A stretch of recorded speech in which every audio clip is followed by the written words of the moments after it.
I spoke to Rafa the other day, for quite some time. He came to the house and we had coffee together, and we're just like really going through what is going on, and what I am happy about is that we're aligned and we agree, that we should be talking and, coming up with a proper plan. And I'd like to hear that from the council and some more players and people, just to get a better idea of what's really going on, to be quite honest. We need to see about how the things improves. Have been a years with a lot of positive things in our sport, having I think some players that achieved a lot, and that creates important crowd around the sport, and a lot of talking about tennis.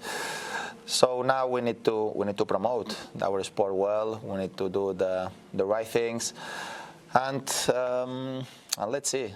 We need to work hard to hold our sport at the highest level possible, and I am here if they need me for anything.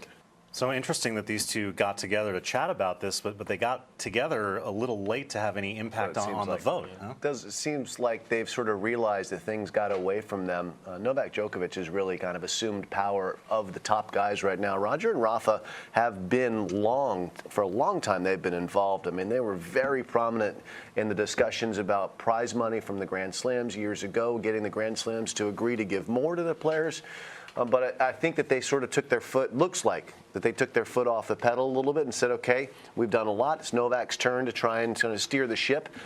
Maybe they weren't as happy with how the ship is being steered, and now they've decided they need to re-engage. That's what I'm interpreting from that. Is that what you guys are sensing? Continue your reading between the lines. I think there's a sense of, as you say, Jim, Novak has clearly taken the role. That's fine. Roger and Rafa both had this role. I think they said, listen, you want change, that's one thing, but what's your alternative? They feel like they haven't been clearly articulated a plan of what's going to come next. And keep in mind, I don't know if you heard, they said we met for coffee. That was not on site. Rafa went to Roger's house that he's renting here. So they really got away from the tennis and had this discussion. I think they're both, again, reading between the lines, there's both a sense of what is the alternative. If you want change, that's fine, but you have to tell us what we're getting as an alternative. Well, I don't want to, parrot everything you're saying, because we don't want to keep agreeing, right? But absolutely, if you read between the lines, I mean, Rafa and Roger, they have a lot going on and for different reasons, and for them to have gotten together and have thought it important enough to talk things over in terms of what's going on, that says a lot. All the candidate names that are coming up to be the new head of the ATP, that's a whole nother segment. We're doing a 1 hour special on this later in the season. We'll get to